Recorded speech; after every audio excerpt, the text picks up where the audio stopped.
My roommate has a crush on my werewolf boyfriend and wants me to introduce her to a werewolf too. I turned her down. It's better to date a normal person. She was convinced I didn't want her to have a good life and held a grudge against me, so she secretly told my boyfriend, she doesn't like you, she's afraid of getting pregnant with your child, so she's been taking medicine every day, and that got me tortured to death by my boyfriend. When I opened my eyes again, I had gone back to when she asked me to introduce her to a werewolf. I smiled. Werewolves have rather particular tastes. I'll help you transform into the kind of look they like. Later, my boyfriend really did dump me and run straight into my roommate's arms. I turned and walked away, and before I knew it, I burst out laughing. One by Ching Ching's words exploded in my ears, and I looked at her in disbelief. She frowned in displeasure. You're not getting jealous, are you? I'm not trying to steal your boyfriend, I just want to meet some other werewolves. I hear they're strong, full of tricks, and ridiculously rich. I came back to my senses and touched my neck. How great. I actually got a second chance at life. Sure, I'll introduce you, but before that, let me give you a makeover. She froze, and I gave a mysterious smile. Werewolves all have their own preferences, unlike ordinary men. You'll find out when the time comes. Bai Ching Ching was overjoyed,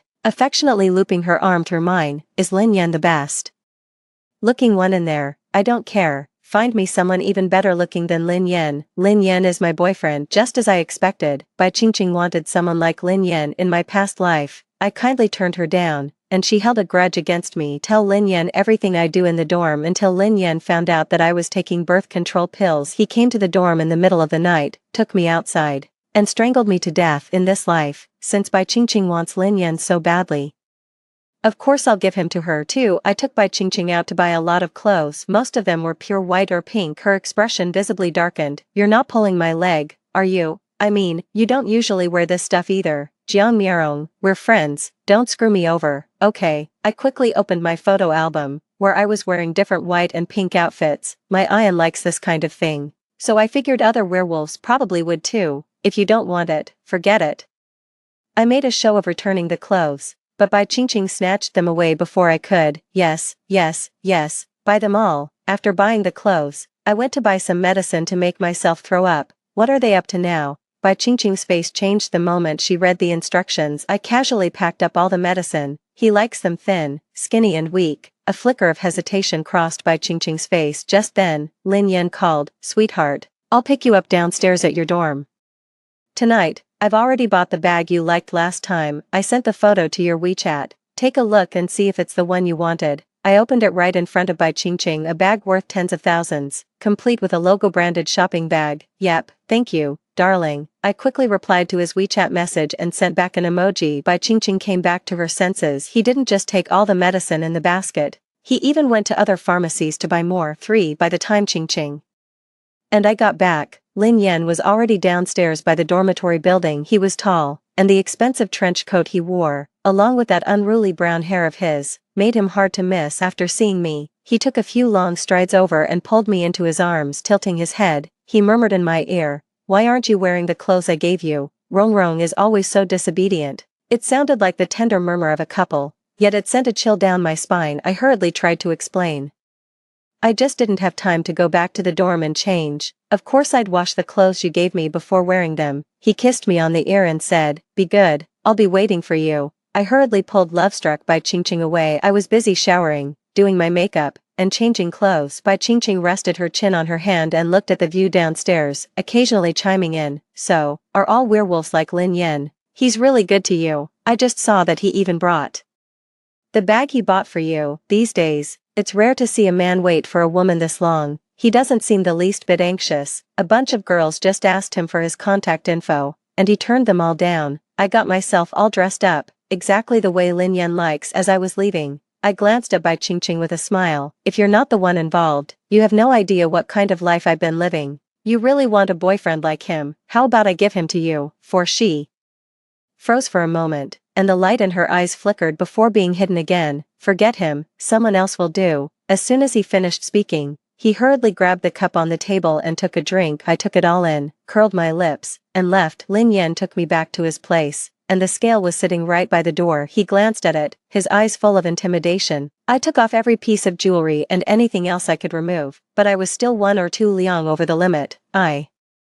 I've really been careful lately. He smiled as he came closer to me and lifted me up with one arm. His lips brushed my ear as he said in a low voice, I know you're trying really hard, but could you just put a little more heart into it? Didn't you eat a piece of bread yesterday morning? It's too high in calories, so let's just not eat it, okay? I shrank back, looking over in disbelief. He really was spying on me. Lin Yan kept smiling gently, and I found myself nodding. Okay, I won't eat it. He pressed his lips to mine and pulled me closer. Good, but there's still going to be a punishment today. I shivered and pressed my lips together, not daring to say a word. Bai Qingqing was right. Lin Yan had incredible stamina, to the point of seeming tireless. The butler had already brought the clothes over. It was a pure white feathered style. Lin Yan had been really fond of this style lately. He crooked his long fingers at me, beckoning me over. I obediently stepped forward, took off my clothes, and let him put them on me. 5. I didn't fall asleep until after midnight. My body was covered in bruises and welts. It hurt at first, but now I'm used to it. At 8 in the morning, I pushed open the dorm room door,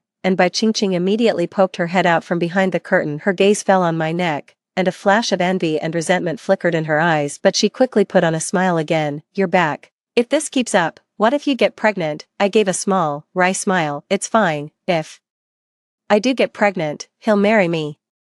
But you're still in school, aren't you? I looked up at her and gave her a knowing smile. Bai Qingqing immediately explained, I didn't mean anything by it, I just think school should still come first. She had said the same thing in my previous life, so I trusted her and told her I was taking birth control pills, take them on time every day, and it's basically impossible to get pregnant. But that very night, Lin Yan barged into our dorm, grabbed me by the throat, and dragged me away. Do you hate me that much? You won't even bear me a child, Miarong. You really don't know how to behave. In the woods, his eyes gleamed coldly as he gripped my throat and pinned me against a tree. If I ever got a second chance, I wouldn't fall for it again. That may be true, but if I could marry Lin Yan, he could send me abroad to study straight away, and no matter how hard I try, I'll never earn the kind of wealth he can give me. By the way, I brought gifts for all of you. After saying that, I took out the gift boxes from my bag, one luxury bracelet for each of them. Bai Qingqing's eyes nearly popped out of her head as she stared in disbelief and looked at it again and again.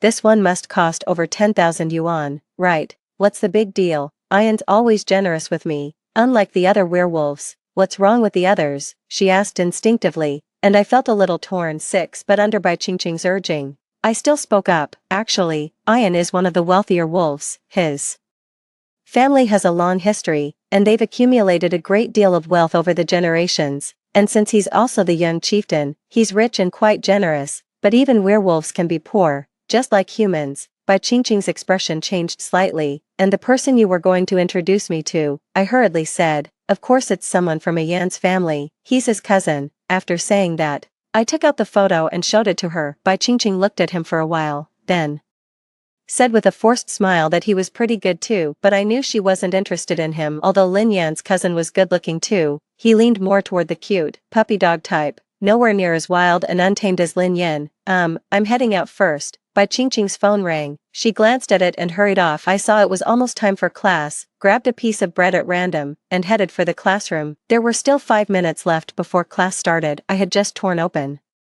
the bread when I suddenly froze. I almost forgot. Lin Yan doesn't want me eating bread. I glanced over everyone in the classroom, but I had no idea which one of them was his lookout. After thinking it over, I put the bread away and just drank some water. Just then, a message from Lin Yan popped up on my phone. What a good baby. In an instant, I felt a chill run down my spine, my hands trembling. I sent him a meme, but if I skipped breakfast, I'd be too hungry. It wasn't until a tempting aroma drifted in from next door that I instinctively looked over. All I could see was the soft, fragrant cake, sweet even from the smell. Do you want some? My stare made them a little embarrassed, and they asked politely. I licked my lips and shook my head. Lin Yan's punishment was terrifying. I'm still sore all over, so I don't dare eat. But in the blink of an eye, my vision went black and I passed out. 7. When I woke up again, I was in the school infirmary. Why do young people these days keep skipping meals?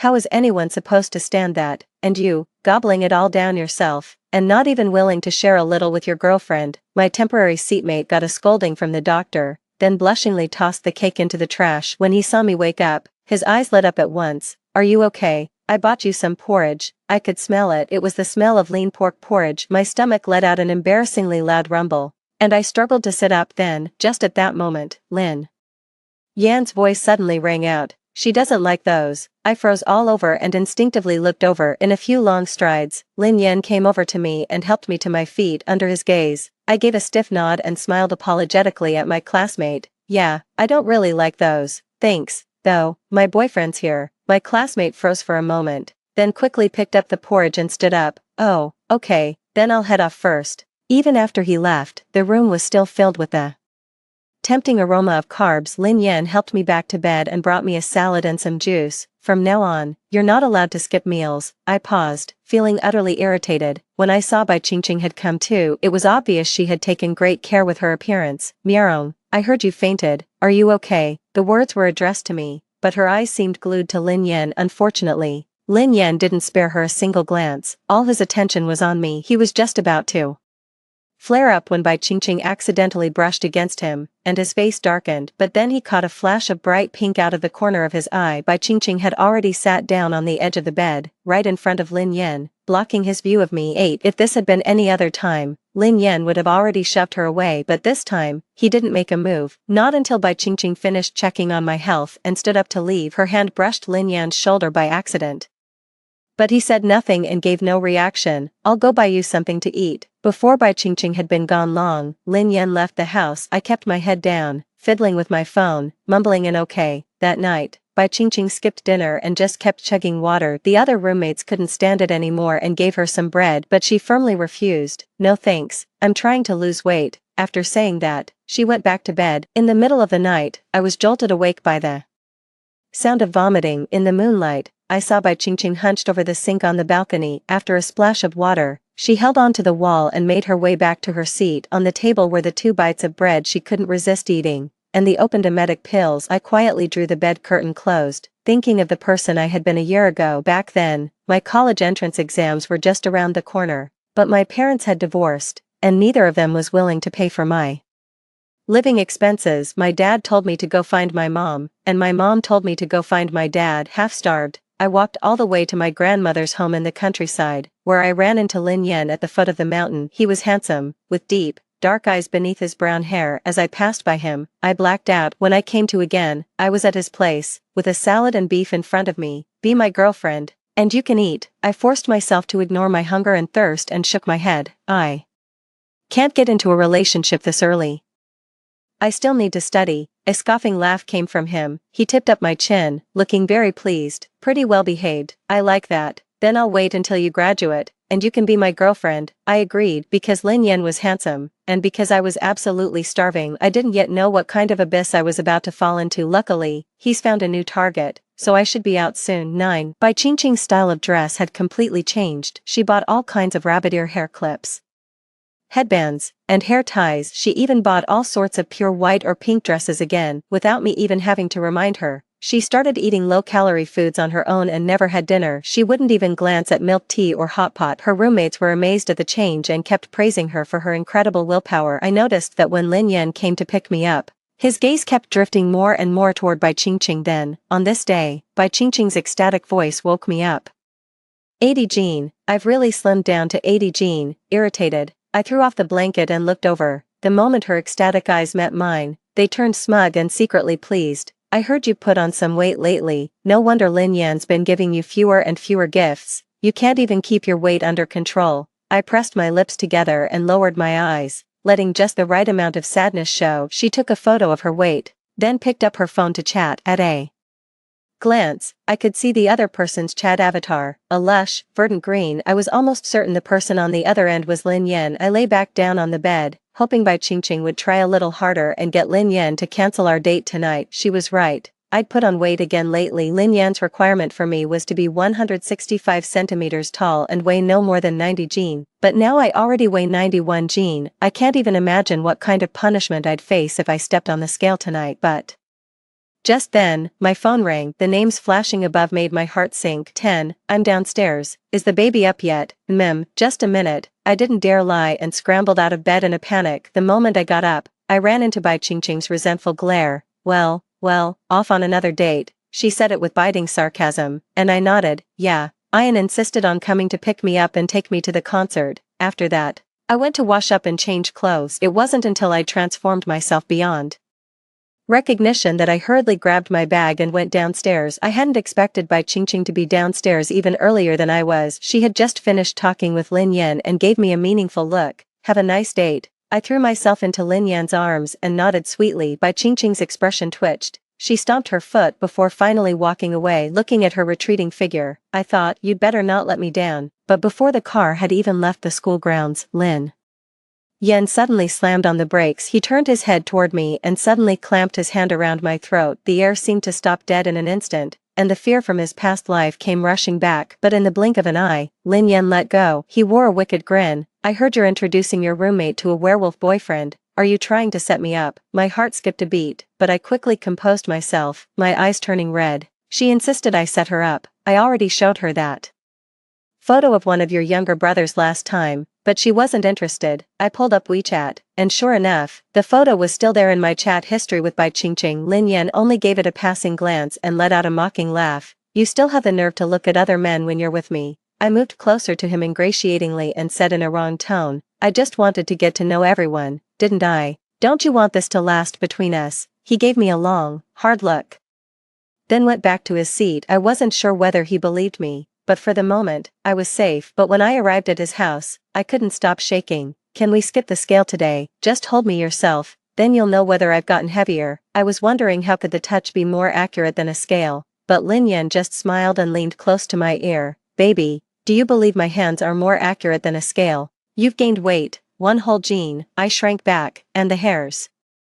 all over my body stood on end. Lin Yan's hand slid along my waist, then suddenly pulled me into his arms. Why are you being so disobedient? A sigh came from behind me, and beads of sweat had already formed on my forehead. Be good, step on the scale. I closed my eyes and was just about to stretch out my foot when his phone suddenly rang. 11. Lin Yan shot me a glance and answered it with one hand. Yan, help me. Standing close by, I could hear Bai Qingqing's voice coming from the other end. Lin Yan hung up the phone in irritation, but when he opened the photo on WeChat, he froze for a moment. It was a photo of Bai Qingqing alone in the woods. That was the mountain not far from our school, and some students often went hiking there. Qingqing was drenched in sweat, wearing a pink mini skirt, her hair sticking to her forehead, looking utterly disheveled. But that messy, helpless look happened to be exactly Lin Yan's weakness. I'm lost. She sent Lin Yan a message. The other person's long fingers tapped open the photo, then swiped to another shot from a different angle. She fell to the ground, and blood was running down her calf. Her fair skin made the blood look bright red. Lin Yan irritably tugged at his tie,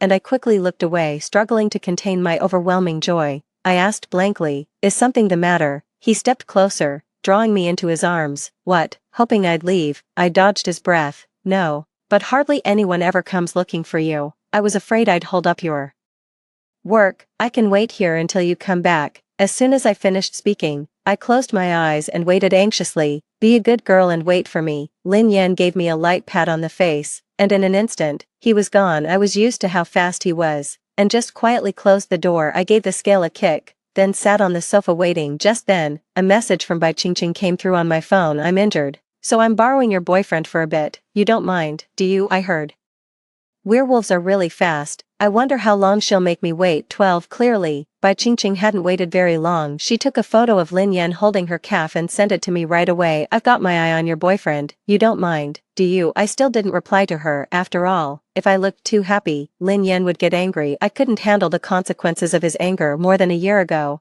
on the night right after the college entrance exam, he came to me and dragged me into the woods. He couldn't wait and pinned me down. I was angry and slapped him across the face. But the moment I did, I regretted it. Because of the way he looked at me, I had no doubt he could eat me alive, so I apologized immediately. Sorry, I just haven't gotten used to it yet. He licked his lips. Then get used to it now. He kissed me hard, brutally ignoring my feelings. It felt like my whole body was being torn apart, and I eventually blacked out. I woke up in the hospital with multiple fractures all over my body. I spent the entire summer vacation bedridden. I didn't know you were this fragile, but I kind of like it. What he said made me want to curse him out, but I didn't dare. He bought me a bunch of luxury goods. Anything I so much as glanced at would show up in front of me the next day. But he doesn't like me eating anything high in calories. Even when I'm sick, I'm only allowed to eat vegetables. A girl who eats grass is cuter. All the clothes he bought for me were cute and girly. He'd force me to put them on, then glare at me fiercely. I really want to tear you apart. After I recovered, he really did tear one piece after another to shreds. 13 Lin Yan didn't come home all night. At daybreak,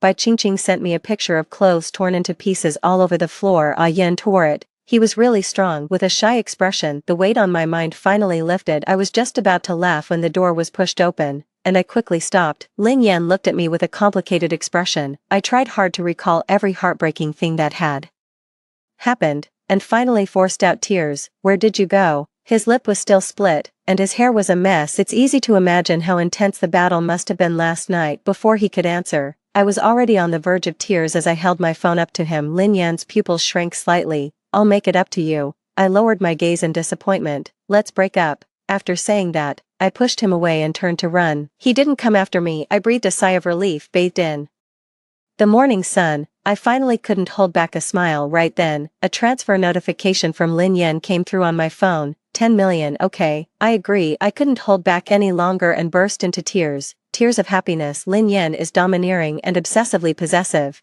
but he also absolutely means what he says. Once I said we were done, he'd never come looking for me again. I immediately found a restaurant and ate to my heart's content. Even after eating until I threw up, I was still ridiculously happy. 14 Did you read all the messages I sent you? Bai Qingqing looked very happy too. I glanced at her. Congratulations, you got what you wanted. You're really willing to let it go. I gave her a sympathetic look, then went back to bed and slept. She had no idea how tense I was last night. I was afraid Lin Yan would suddenly come back, find that nothing had happened with her, and keep looking for me. Well, Bai Qingqing has a few tricks up her sleeve. My request to switch dorms was approved quickly because Bai Qingqing was making a lot of noise. Everyone knew she had stolen my boyfriend. Even the advisor didn't want things to blow up into an incident. I got rid of all the childish clothes in my closet and stopped holding back on food. My classmates all thought I was heartbroken over a breakup, so I was binge eating. Only I was hiding under the covers at night, still laughing. But the sense of crisis came quickly. One day, while I was eating at a restaurant, I saw Lin Yan appear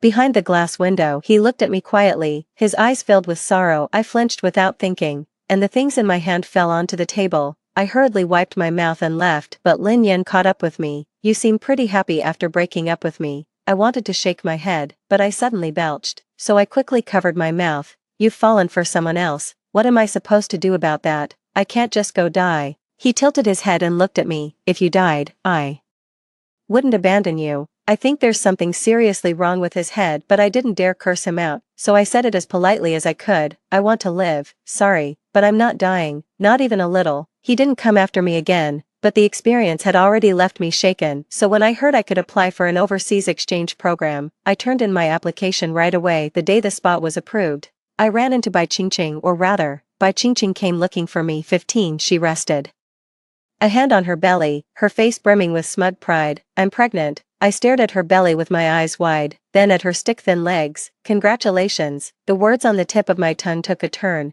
and I decided to keep respecting her choice, but Bai Qingqing reached out and blocked my way. I hope you know better than to stay away from A Yen. An ex worth their salt should be as good as dead. I froze. I never went looking for him. I know you didn't go looking for him, but there are still photos of you at his place. I'm here to warn you. No need to warn me. Before I could finish speaking, she suddenly staggered back a few steps and fell right into Lin Yan's arms. What a clumsy trick. I just told her I was pregnant, and then she suddenly came over and pushed me. A Yen, she wants to hurt me. Bai Qingqing looked like she was about to burst into tears, and Lin Yan frowned as he stared at me. I pointed at the surveillance camera not far away. There are surveillance cameras all over the school. I suggest you tell the truth. Besides, I'm leaving soon, so I won't be in your way. You're leaving? Lin Yan pulled me along, and Bai Qingqing's face darkened. Where are you going? Don't forget that you... He stopped halfway through his sentence. It was only then that he seemed to remember we had long since had nothing to do with each other. But suddenly, Bai Qingqing clutched her stomach. It hurts. A Yen. She cowered in Lin Yan's arms. He glanced down at her, then quickly held her close and left with her. That night, Lin Yan kidnapped me again. What made it infuriating was the huge gap in our strength. I had no chance of fighting back. 16 Have you wanted to leave me for a long time already? In the faint moonlight, he leaned in close. His familiar breath brushed against my ear. I shuddered instinctively. What's the point of saying all this now? Lin Yan, I weigh 110 kg now. It's far beyond what he can accept, and my style of dressing has changed a long time ago. I like black and gray. I don't like white or pink. I've cut my hair short, And I'm wearing pearl earrings. I eat rice noodles, rice, and steamed buns, but I don't like vegetables. It had become the exact opposite of what he liked, but Lin Yan tipped up my chin and studied me closely. Yeah, but I've come to realize that this version of you is pretty nice too. The slight curve at the corner of his mouth, the intense interest in his eyes. They both filled me with panic. I couldn't tell whether he was joking or serious, so I didn't say anything for a moment. Lin Yan suddenly let go and looked at me with a smile. As werewolves, we only have one mate at a time. I'm sure you know that. If you don't want to have a child, then let Bai Qingqing have one for you. Once she's given birth, I'll come back for you. My legs went weak, and I had to cling tightly to the tree trunk to keep from collapsing. He held my waist, his lips right by my ear. I know you saw it, so don't be afraid, I won't let you die. I couldn't bear to. As soon as he finished speaking, a gust of wind swept past my ear. When I opened my eyes again, I was already downstairs by the dormitory building Lin Yan had left. Bai Qingqing, not far away, was glaring at me fiercely. She rushed up, raised her hand to slap me, but I caught her wrist. Get a grip, I'm about to leave the country. She froze, but still wouldn't believe it. But fortunately, she was too weak to be any match for me. I only used half my strength, and she couldn't move at all. 1 week, you only need to keep him occupied for 1 week until I get out. She suddenly widened her eyes in disbelief. I let out a cold laugh. If I really cared that much about him,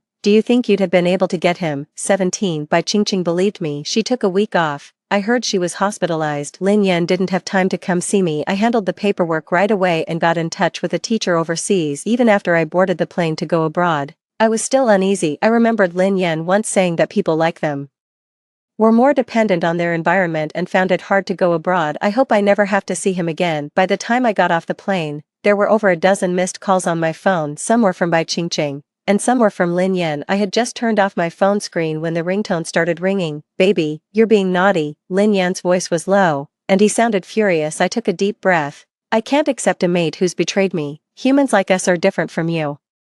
Werewolves, betrayal. Wasn't it you who deliberately helped her transform? How could anyone possibly be exactly my type in every way? My heart sank. I took a deep breath. Yes, I'm tired of you. If Bai Qingqing likes him that much, of course I'll let her have him. Really? Lin Yan let out a laugh, and then Bai Qingqing's weak voice came through the phone. Jiang Miarong, I was wrong. I'll give Lin Yan back to you, so please come back, okay? He's just crazy, completely crazy. Her voice was filled with fear. I don't know what Lin Yan did to her, but the happiness I've finally gotten, I don't want to give it back. Lin Yan, she's carrying your child. Haven't you always wanted your own bloodline? You killed so many girls, and now that someone's finally willing to get pregnant of her own free will, why are you treating her like this? Lin Yan was right. I saw everything in the secret room at his house. 18. That was half a year ago, when he held me and let his hand slide to my belly.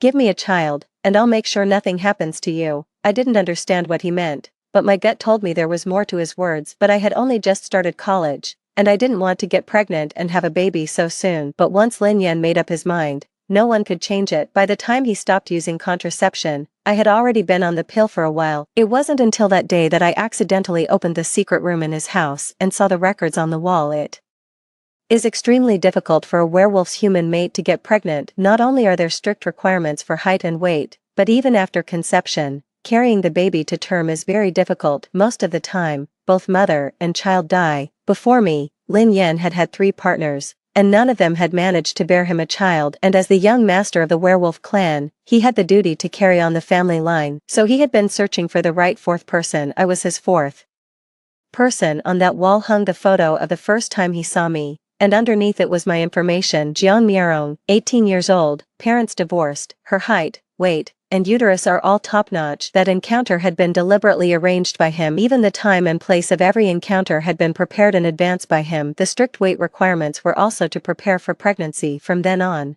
I did everything I could to escape while secretly using birth control. But I never expected Bai Qingqing to take a liking to Lin Yan. In my past life, I kindly tried to talk her out of it, but she thought I was doing it on purpose. After she tricked me into admitting I was on birth control, she turned around and told Lin Yan the truth. He got me killed by Lin Yan. 19. Aren't you afraid she'll die? Lin Yan's dark, sinister voice came from beside my ear. A chill of cold sweat broke out across my back, and I instinctively looked over my shoulder. Thank goodness it was only a voice coming from my phone. I closed my eyes for a moment and let out a sigh of relief. If she dies, you won't survive either. "Ha, so you really are something else," a gritted, furious voice came over the line, and he hung up. Lin Yan doesn't know this, but over the past year and more, I've dug through a lot, really a lot, of information. I've read not only the contents of the secret room at his house, but also ancient rare manuscripts. A werewolf can only have one mate at a time, and if that mate is pregnant, he must not lay a hand on them. If his mate dies by his hand, he will also be punished by heaven and die an unnatural death. Lin Yan is a werewolf who has lived for decades, and he's also the young master,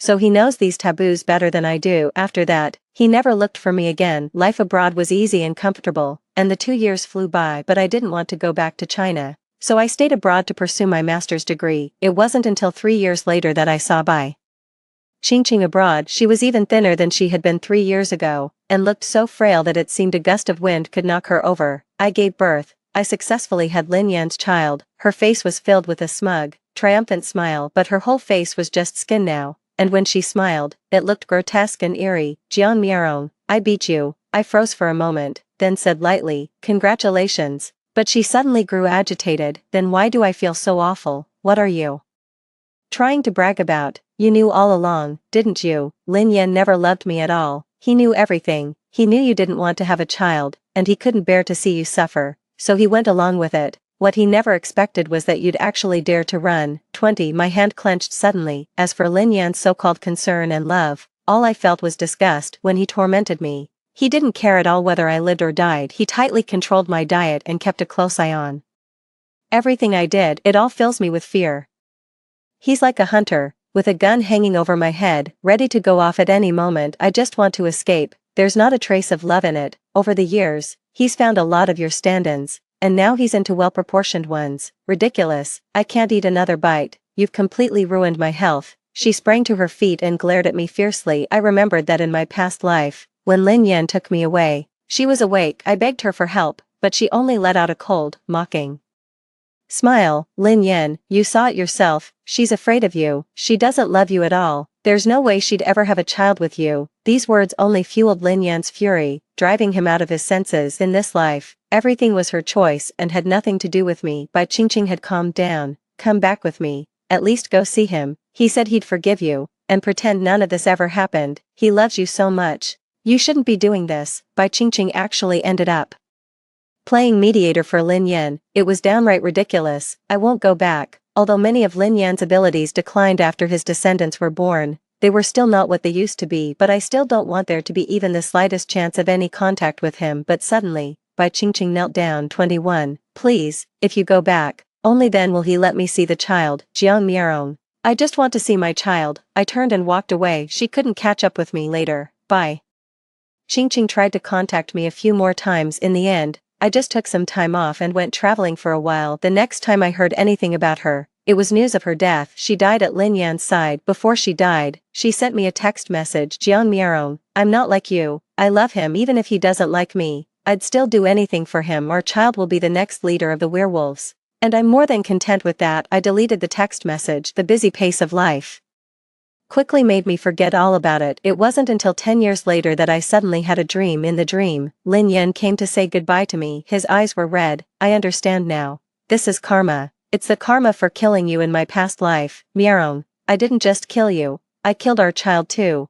I jolted upright, drenched in a cold sweat. It wasn't until I got out of the shower and checked my phone that I saw an accident back home. Lin Yan's photo appeared on the screen. So he really was dead. I can finally rest easy. As for the child he and I might have had, I remembered a time in my past life when Lin Yan suddenly took me to his place and stayed with me all day, leaving me no chance at all to take my medicine. Maybe we really did have a child, but that was all in a past life. In this life, I'll have a better one. The end. That's it for the first story. Don't go anywhere. The next one is even more exciting. On our golden wedding anniversary, my husband, Lu Jihua, died of cancer. We were a dink couple, with no children. The funeral lasted 3 days, and I was so exhausted I ended up in the hospital. But on the day I was discharged, I received Lu Jihua's will. "When I die, I want all my assets to go to my son, Lu Yuanhao. Aunt Lin, please just sign here. My son's still waiting for me to get back and help him with his homework." A man in his 30s said impatiently. He looked far too much like Lu Jihua. He said he was an IVF baby, and he had no father-son bond with Lu Jihua at all. He said his biological mother raised him on her own, and now he was just here to claim the money he was entitled to by blood. And what about me? What about me? The one who looked after him for 50 years and tended to his every need in bed, even wiping up his piss and shit. It turned out I hadn't been guarding a marriage, but a sham. A sharp pain shot through my heart when I opened my eyes again. I had been reborn 50 years earlier, the hospital's premarital screening center.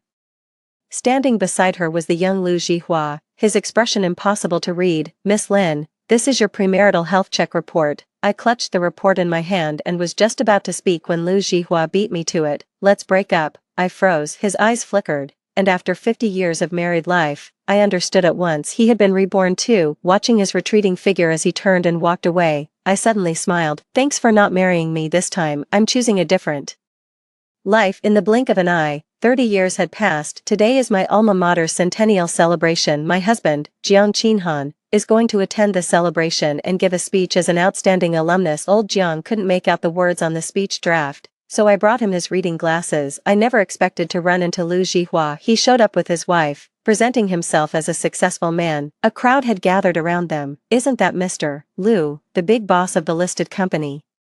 You're here too. I was nurtured by my alma mater. I'd never dare forget it. His smile was especially confident, and his wife at his side beamed with pride as well. I heard Mr. Lu donated $100 million a while back to build a lab building for his alma mater. Absolutely, look at that new building over there. They even named it after his wife. Such a loving couple, a true model for the rest of us. Everyone kept chiming in with one compliment after another, piling praise on until it seemed fit to reach the heavens. Lu Jihua soaked up everyone's flattery, until the woman beside her noticed me. Isn't that Lin Wan? She said, deliberately raising her voice. Here all by yourself. It was her, my former attending physician, Yan Dan. She was the one who diagnosed me with infertility. She married Lu Jihua. I gave a polite little smile and said, no, sorry, I misspoke. Yan Dan suddenly cut me off, looking apologetic. After all, your condition is rather unusual. The way everyone was looking at me suddenly turned strange. Ill? What illness? I remember back in school, Lu Jihua and Lin Wan were an item. So what's going on now? Lin Wan, what's with that outfit? Yan Dan gave my plain cloth dress a meaningful once-over.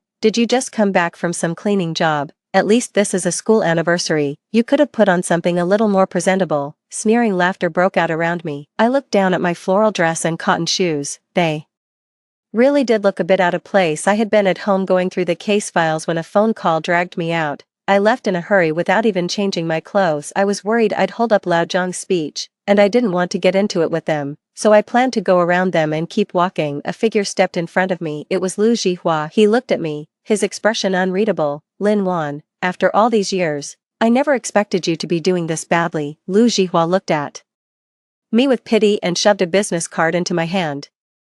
If you run into any trouble, you can always reach out to me.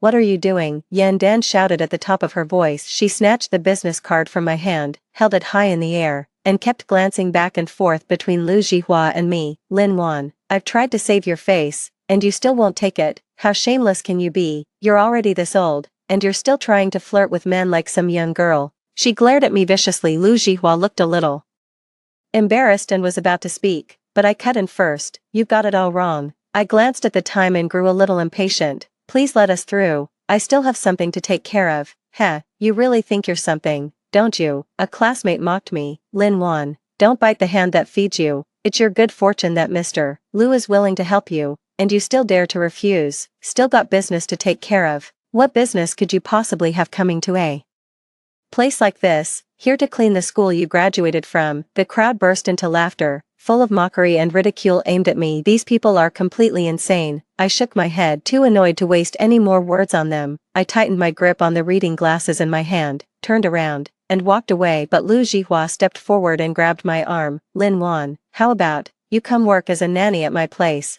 You're quick on your feet and good at taking care of people, so you'd be perfect for looking after the daily needs of our whole family. I know you can't have children. How about this? If you take good care of our family, then when you get old and can no longer move around, I'll have my son provide for you in your old age and see you off when the time comes. I yanked his hand away and stared at the man in front of me in disbelief. Mr. Lu, maybe you should get your head checked first. What you just said has really lowered my expectations of your intelligence. I let out a cold laugh. And also, what the hell is your son? Does he think he's worthy of seeing me off in old age? Just thinking about the final will from my last life made me feel sick. How dare you insult my son? Yan Dan turned livid with rage and stepped forward, then suddenly slapped me. My cheek burned with pain. For all her reputation as a renowned medical doctor, she was acting like a shrew. I gave her a cold look. I have a husband and a son. I don't need anyone else worrying about my retirement. You have a husband and a son. Yan Dan looked as if she had just heard the funniest joke in the world. She shook off my hand and said with a mocking expression, Lin Wan, have you forgotten? Back when you were running all over the place getting tests done, I was the one who personally diagnosed you with infertility. You say you have a husband and a child. Who are you trying to fool? The crowd erupted in an uproar. No wonder Mr. Liu broke up with her and married Dr. Yan.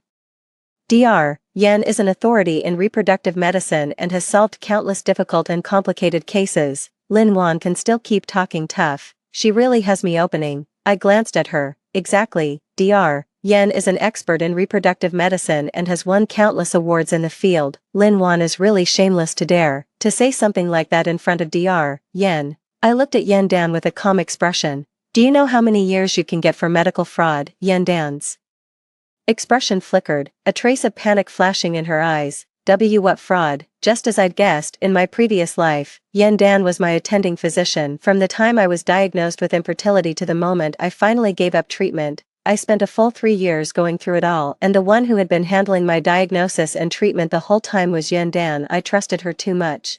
And she was an authority in this field, so I never questioned the details, let alone noticed the secret dealings between her and Liu Zhihua. Yan Dan's face grew increasingly grim. She forced a calm smile. Lin Wan, are you so angry you've lost your head? I'm the expert here. If I say you can't have children, then you can't. Fake results, what a joke. Don't you go spouting nonsense here. If you slander me, I can take legal action. Really? Then where did my son come from? You don't even have a son. The crowd gradually fell silent, and all eyes turned to me. I sighed, took out my phone, and put the call on speaker. Son, are you busy? A pleasant young man's voice came from the other end of the line. Mom, what's up? Nothing much. I just wanted to ask. Today is the school's centennial celebration, and your dad's going to give a speech in a bit. Are you coming to watch? Of course I am. I'm an invited guest, specially asked by the school. There was that familiar, faint note of pride in his voice, and I couldn't help but laugh. That kid's always been exceptional since he was little and never gave me any real trouble. I'm here to bring your dad his reading glasses. Perfect. I'm almost there. Where are you? I'll come find you right away. Okay, see you in a bit. After hanging up, I looked at Yan Dan with a half smile, half smirk. Did you hear that? My son is Jiang Minin. He's the president of Jiang Group, and one of the guests at the school celebration. Lin Wan's son is Jiang Minin. This. How is that possible? Still, come to think of it, Lin Wan may not be dressed very well, but that watch on her wrist looks pretty valuable. The crowd started talking all at once, and the look in their eyes when they turned to me shifted from mockery to confusion. Only Yan Dan let out a cold snort, as if she'd just heard the funniest joke in the world. Lin Wan, if you're going to make up a story, at least make it believable. The richest man in a city, Jiang Minin, the CEO of Jiang's group, would be your son. Why don't you just say you're Wu Zetian? Do you know who Jiang Minin's father is? That's the famous Professor Jiang, a giant in the academic world. Today is the school's centennial celebration, and he's even going to give a speech on stage. You say you're Professor Jiang's wife. You think you're worthy of that? What a joke. Liu Zhihua also tried to talk me down with a helpless look on his face. Lin Wan, seriously, stop losing it. I know you made up this lie on purpose just to get under my skin, but Professor Jiang is someone who, how could someone like that possibly be interested in you? That kind of lie is way too childish. I know you're jealous of Yan Dan, but don't take it out on her. She's not someone you can afford to mess with, so you'd better leave now. As he spoke, he grabbed my hand and used his body to push the crowd aside for me. I knew he thought I was lying too. After all, in my previous life, I had spent 50 years child-free with him. He was convinced I'd never be able to have children, and because of that, the moment he was reborn in this life, he chose to leave me. Mom, a familiar voice rang out. I quickly turned around and saw my son, drenched in sweat, walking briskly toward me. Minin, I looked at the grime on his face and the loose-fitting security guard uniform hanging off him. Why are you dressed like that? So this is your son, Jiang Minin. Yan Dan looked at me with a faint, knowing smile. Lin Wan, where on earth did you find this actor? Their manners are appalling. Just to save time, they showed up still wearing the clothes from the previous shoot. Don't you even bother to find out who you're supposed to be playing, son, are you okay? I ignored Yan Dan, grabbed Jiang Minen's hand, and gave him a nervous once-over, worried something might have happened to him. Mom, I'm fine. I just rescued a child who had fallen into the water on the way here and got my clothes soaked. I didn't have time to go back and change, so I borrowed a set of clothes from a security guard and came straight over. He patted my hand and reassured me, don't worry, I've already had my assistant send over a change of clothes. Glad you're okay. I let out a breath of relief. Acts of righteous courage like that, Jiang Minen had probably done them countless times. From childhood to now I had long since gotten used to it. Sensing the hostile looks all around us, Jiang Minen tightened his grip on my hand and pulled me behind him. Mom, what's going on? Nothing, just a bunch of bored people, that's all. I really didn't want to drag my son into this. And old Zhang's speech was about to start. We couldn't waste any more time. Come on, son, your dad's waiting. As I spoke, I pulled Jiang Minen and was about to leave, but Yan Dan wasn't about to pass up such a perfect chance to humiliate me. She spread her arms and blocked our way, deliberately raising her voice. Oh, leaving already, feeling guilty, are you, Lin Wan? No offense, but if you're going to hire an actor, at least hire a decent one. This guy's acting is terrible, wearing a security guard uniform, with his face, he's filthy, and the whole man just screams one thing, poor and shabby, and you still dare say he's Jiang Minen? That's a joke. Still, he does suit you pretty well. No wonder your mother and son. Laughter erupted all around. Ugh, do you think Lin Wan's got something wrong with her head? Who does she think she is, daring to go up against Mr. Lu's wife like that? She really doesn't know her place. The immensity of heaven and earth, exactly, and she even claims her son is Jiang Minen, the richest man in City A, as if she were worthy of that. If she's going to make up a story, she should at least make it sound believable. If I were her, I wouldn't keep making a fuss. I'd just settle down and honestly go serve Mr. Lu's family. They're even willing to have their own son give her. After all I've done for her, she won't even take the yacht I'm offering her. She's absolutely ungrateful. Lu Jihua looked at me with a complicated expression, and after hearing this, finally spoke. Lin Wan, I know that by not choosing you in this life, I've made your life miserable. I owe you an apology, but I never expected you to be this stubborn, even to find someone to put on a show like this for me. As he spoke, he pulled 200 yuan out of his wallet and tossed it at Jiang Minen's feet. Young man, take the money and go home. Don't make a fool of yourself here. Jiang Minen's gaze turned cold as he gave Lu Jihua a hard, icy glance. So, you're President Lu, huh? If I'm not mistaken, the Lu Group just submitted a bid application, hoping to win one of our Jiang family subsidiaries' projects. A big project, right? Lu Jihua was taken aback by the question and looked at Jiang Minen again, reassessing him. Though dressed in a loose-fitting security guard uniform, the young man carried an air of authority that commanded respect without saying a word. It can't really be Jiang Minen, can it? There's been news about this all over the internet lately. What's so strange about knowing that? Yan Dan said with a hand over her mouth, laughing. You don't actually think you're Jiang Minen, do you? Take a good look at yourself and see what kind of person you are. Jiang Minen gave a cold smile and went on. At first, I wouldn't have bothered with a small project like this, but now it looks like we're going to have to finish it all. There's absolutely no need to work with the Lu family anymore. With that, he took out his phone and made a call in front of everyone. Hello, Xiao Su, send the event process for the press conference project to all branch offices, and tell them to reject the Lu family's bid application outright. Also, make it clear in Jiang Group's future public messaging that we will never work with the Lu Group. The onlookers fell silent for a moment, then burst into even louder laughter. Oh man, I'm dying. This kid is really getting into character. Are the extras nowadays all this professional?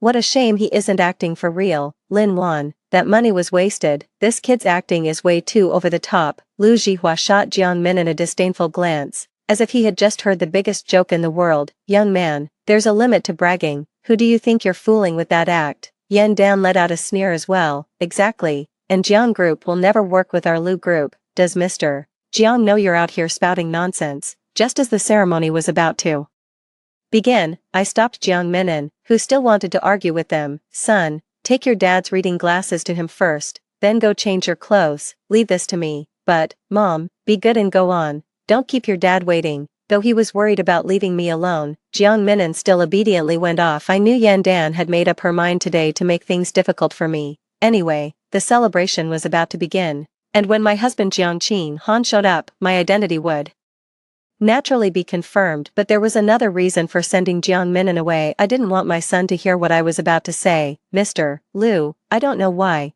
but you keep assuming things and feeling sorry for me on your own. Still, I want to tell you that I've lived a pretty good life, so thank you for not marrying me. As for what happened in the past, sorry, but it's already behind me. My words made Lu Jihua's expression darken, and a look of surprise and embarrassment flashed in his eyes. Lin Wan, I haven't even finished speaking. I wasn't planning to hold this against you, but you and your wife have been bringing up my infertility over and over again, humiliating me time and time again. In that case, I'll seriously consider pursuing legal responsibility against you both. Just wait for my lawyer's letter. Yan Dan burst out laughing. Lin Wan, who are you trying to scare? You can even afford a lawyer. I smiled faintly. Sorry, but I'm a lawyer myself. Yan Dan seemed to have just heard the most absurd joke ever.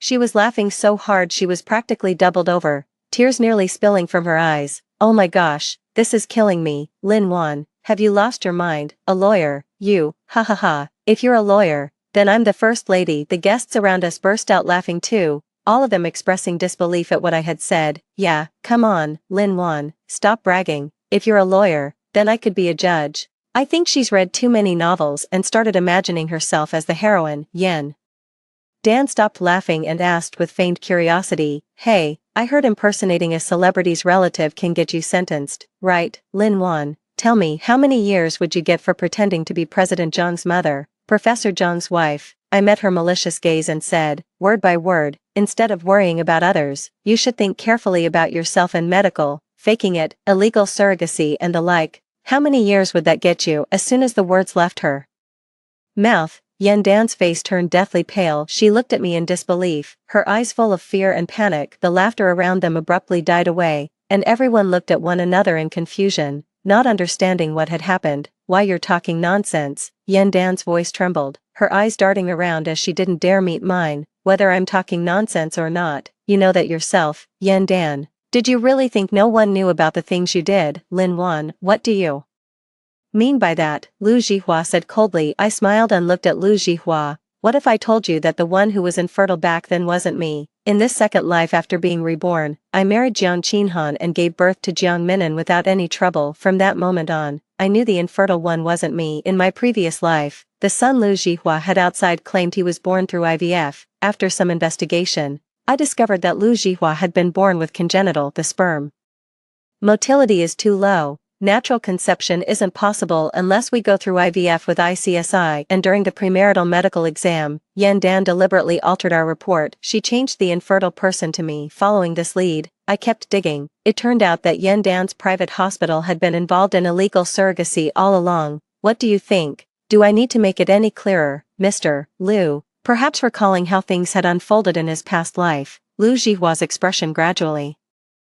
darkened. The people around them were whispering among themselves, what does she mean by that? Isn't she the one who's infertile? Wasn't her report diagnosed by Dr. Yan? Yeah, Dr. Yan is an authoritative expert in reproductive medicine. If he made the diagnosis, how could it be wrong? That said, it seems Lin Wan mentioned from the start something about Dr. Yan and medical falsification. And what's this about illegal surrogacy? Is Dr. Yan really doing something illegal like that? Yan Dan glared at me with such venom in her eyes, as if they were poisoned. Lin Wan, you bitch. She lunged at me, raised her hand, and tried to slap me again. I dodged it, but she flew at me like a madwoman, shoved me to the ground, grabbed my collar, and tore at me furiously. You're nothing but a lying fraud. Pretending to be Professor Zhang's wife is bad enough, but you even dare to spread lies about me here. Just wait and see. Today I'm going to rip your mouth to shreds. Yan Dan roared, her face twisted with such fury that she had nearly lost all reason. She was grappling with me while riling up the noisy crowd around us. What she says can't be trusted. Don't let her fool you. How dare she pretend to be Professor Zhang's wife and President Zhang's mother? Let's grab her and send her to the police. If Professor Jiang and President Jiang knew what we did, they'd definitely thank us. Someone, stirred on by her,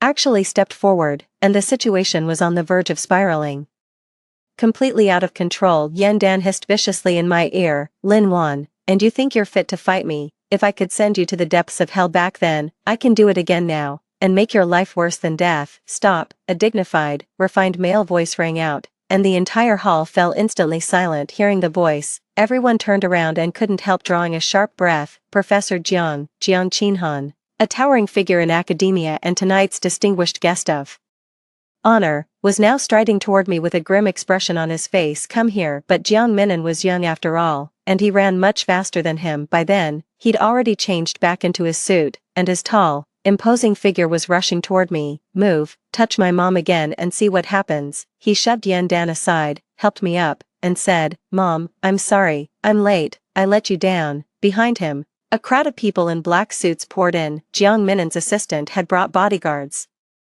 and they surrounded everyone up. Oh my god, he really is Jiang Minnan, the president of the Jiang group, someone gasped. Did he just call Lin Wan mom? So Lin Wan really is Jiang Minnan's mother, the wife of Professor Jiang. Jiang Qinhan quickly walked over to me and wrapped an arm firmly around my shoulders. Wan, are you alright? It's all my fault, I shouldn't have brought you here today.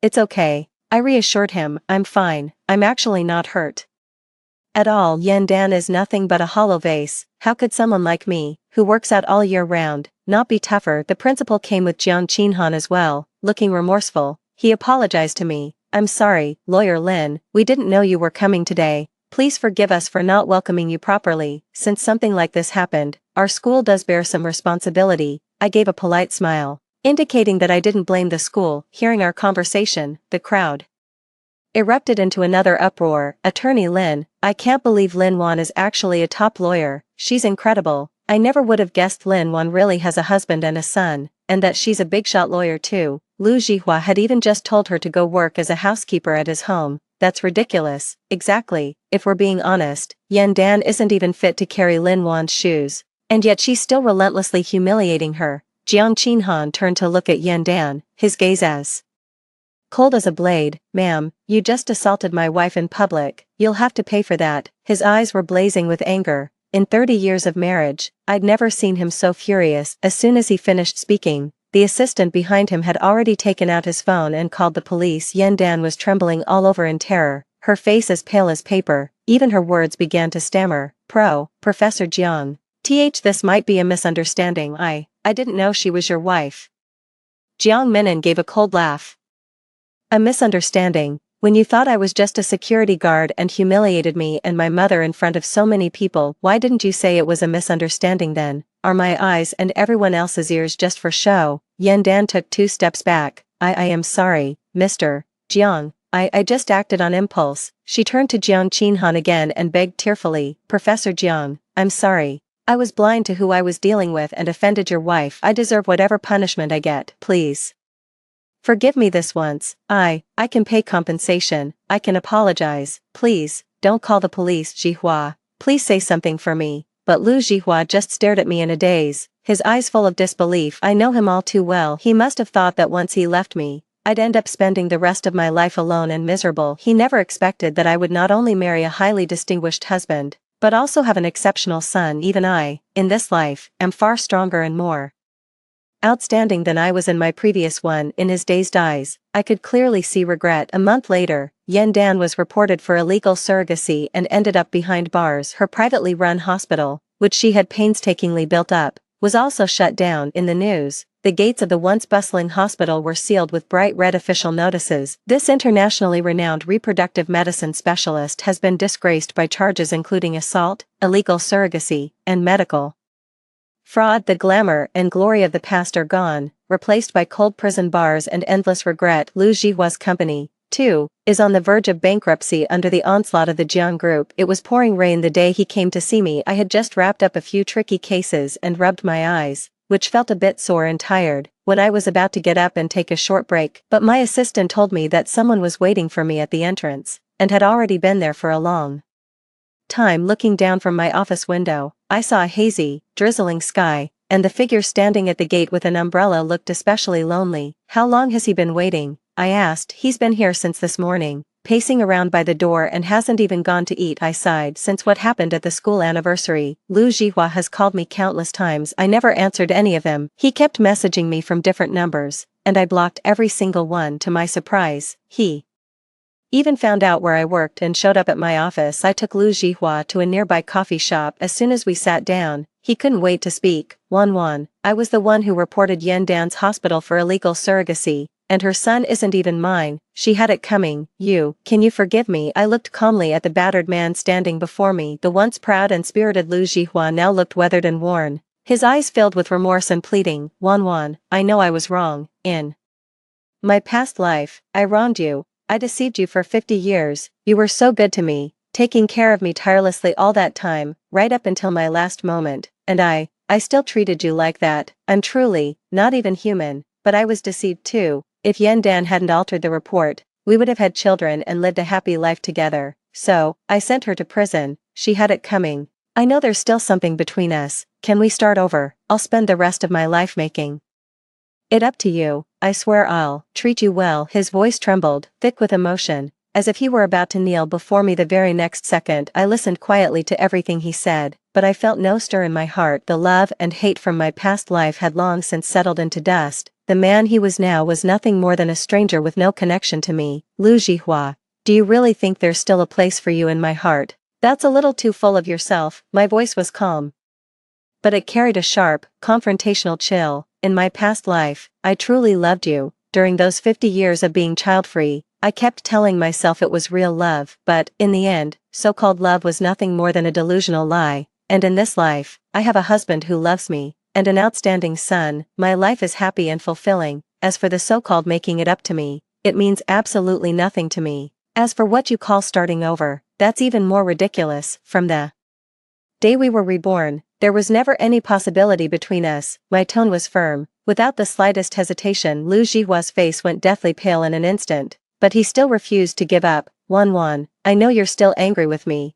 but you can't let the mistake I made completely erase everything I feel for you. 50 years, we've been through so much together. Haven't you felt even a trace of affection for me? Dare you say you don't have even a little feeling for me? Do you feel a little reluctant to leave? I already sent Yen Dan to prison for your sake. Why are you still holding on to the past? Between us, can't we just, are we starting over? Yen Dan had stood by Lu Jihua for 30 years, and he could turn around and send her to prison just like that. A man like that was exactly the same as in my previous life, just as cold and heartless, turning on people without a second thought. I frowned at him. Lu Jihua, do I really need to be any clearer than this? What happened between us is long in the past now. It's already been put behind us. I don't resent you, I don't miss you, and I don't have any feelings for you at all. Yen Dan had it coming, that much is true, but what makes you think that once she's been punished, we should get back together? Lu Jihua refused to believe it. With red-rimmed eyes, he looked at me. Wan, I don't believe you don't have any feelings for me anymore. We've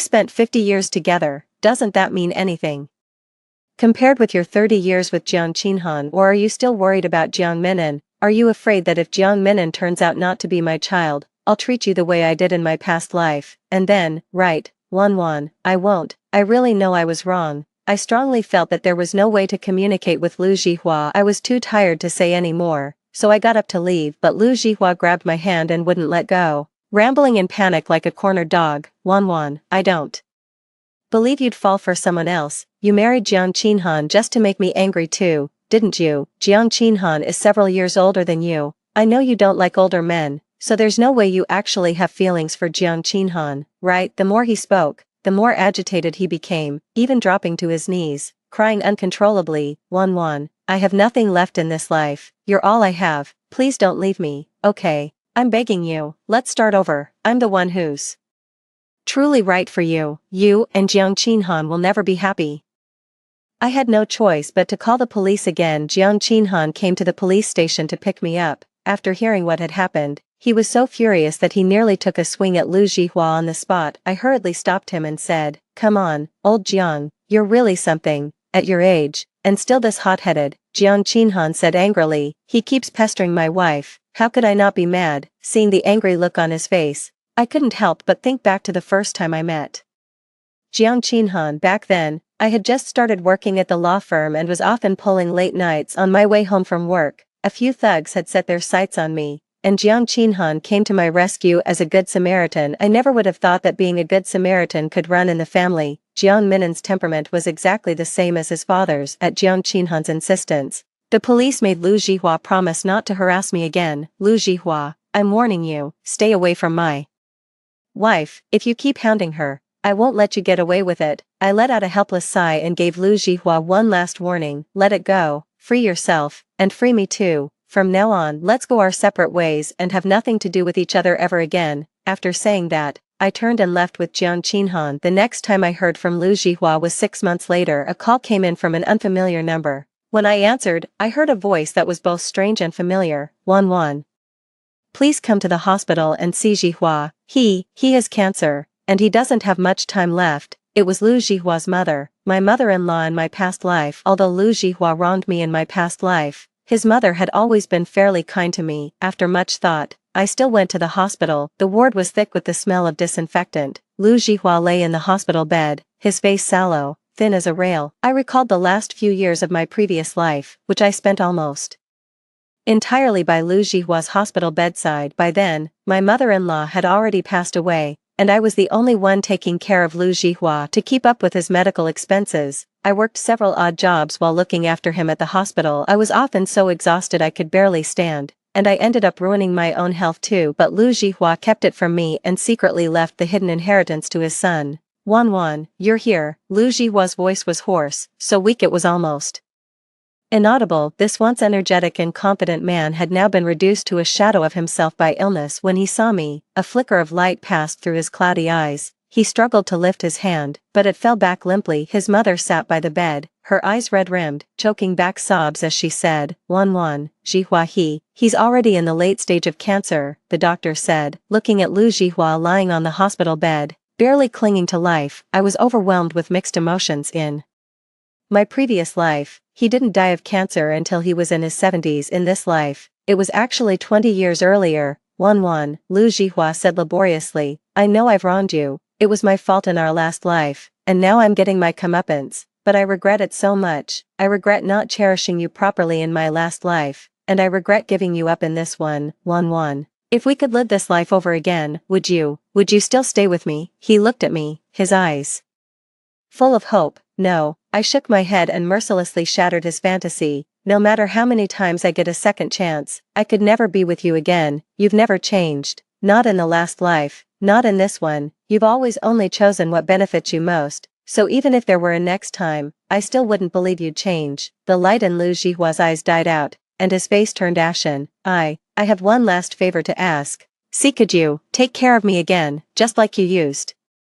to, for the rest of my remaining time? Let's break up, Swaping. I shook my head and still refused him. I'm not going to make the same mistake again. I'll hire a good caregiver for you. This is the last kindness I'll ever show you. After saying that, I turned and left the ward. The last time I heard from Lu Jihua was when a lawyer contacted me to announce the contents of his will. His mother called to tell me that before Lu Jihua passed away, he left all his estate to me. I didn't accept the inheritance and left it all to his mother. The moment I stepped out of the law office, sunlight washed over my face, and its warmth drove away the last traces of chill in my heart. Everything in the past seemed to come to an end with that will, and at last I was completely free from the turmoil of my previous life. Not far away, Jiang Qinhan was standing by the car waiting for me, a gentle smile on his face. I walked over, and he naturally reached out to take my bag, asking softly, Did you get everything done? I gave a slight nod and leaned against his shoulder. Thank you, Qinhan. It's wonderful to have you in this life. He gently pulled me close by the shoulders. Silly girl, being able to marry you is my greatest blessing. A warm current surged through my heart. I had wasted 50 years in my past life. In this one, I had a husband who loved me and an outstanding son, calm and beautiful. This was what it truly meant to be a winner in life. Story 2. I had been with Hu Changyan for 10 years. His brothers privately laughed at him for insisting on keeping a mute girl by his side. Hu Changyan said indifferently, She can't talk, so she can put up with more than others. Even when he brought someone home, I remained indifferent. Finally, he lost his composure and went crazy. What he didn't know was that I was bound to a mute girl system. As long as I didn't speak in his presence for 10 years, I could get 1 wish and 100 million yuan bonus, and this wish of mine had never had anything to do with him. The moment I turned the key to open the door lock, I felt something was wrong. The haphazardly placed strange high-heel shoes at the entrance and the messy living room all indicated the same thing. I calmly squatted down to tidy up the shoes. When I looked up again, a charming woman was standing at the door of the bedroom that Hu Changyan and I shared. She hooked the hair by her temples with her fingers and looked at me playfully. Housekeeper. I didn't answer. and went straight to the study to get my things. The woman didn't want to let me go so easily. She followed me barefoot, constantly provoking me with words related to Hu Changyan, but I didn't care at all because the binding period of my system was coming to an end. In 3 days, I could leave Hu Changyan's side, so during this period, I had been cleaning up my things and preparing to take them away. I had very few important things left at Hu Changyan's house. I took a little bit every day, so he wouldn't notice. I squatted in front of a small cabinet at the innermost part of the study, rummaging for my bracelet, but no matter how hard I searched, I couldn't find it. Suddenly, the woman behind me shook her wrist, and a clear sound rang out. "Are you looking for this?" My heart sank suddenly. I turned around and saw that the bracelet was exactly on her wrist. Hu Shao gave it to me yesterday. I thought the quality of the jade was not good enough, but now I suddenly think it's quite nice. Indeed, things are more appealing when there are people vying for them, don't you think so? "Give me back the bracelet, you can take Hu Changyan." I typed a line on my phone and held it in front of her. After reading it, she casually took off the bracelet and said with a hint of pity, "Okay, consider this as the breakup fee from Hu Shao to you." I spread my palm to take the bracelet. The next second, with a smile on her lips, she threw my bracelet high into the air. Without thinking, almost instinctively, I used my body to cushion it. The cabinets in the study were all made of solid wood.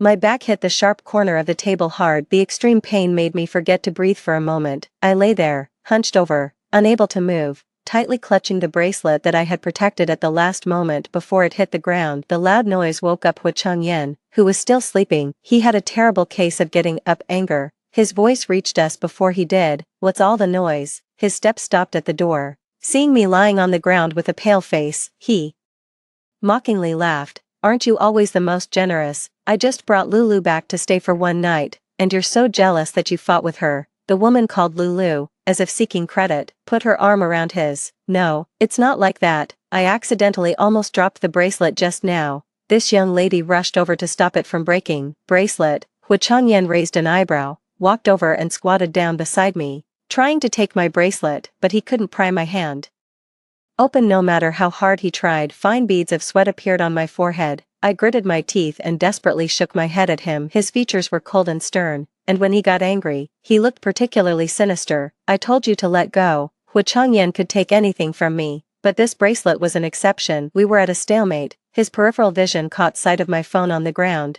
and his eyes were drawn to the still lit screen. Hu Changyan let go of my hand and instead picked up the phone, carefully reading the few words on it. "Explain what this means." "Give me back the bracelet, you can take Hu Changyan." Seeing this, Lulu promptly came up to show her loyalty to Hu Changyan. "She doesn't really love you. Unlike me, you're the only one in my heart." Liolio's words completely stepped on Hu Changyan's landmine. She didn't even realize what she had done wrong to anger him. Hu Changyan furiously drove Lulu out and threw a huge tantrum at home. I had been with him for 10 years and was already used to this madman's unpredictable temper. Taking advantage of his outburst, I packed my things and prepared to leave. After driving the person away, Hu Changyan calmed down a bit. He sat on the sofa in the living room and lit a cigarette. "I thought you'd at least show some jealousy when I brought someone back. Turns out it was all for that broken bracelet. Even though my brother has been dead for 10 years, I still can't compare to a bracelet of his."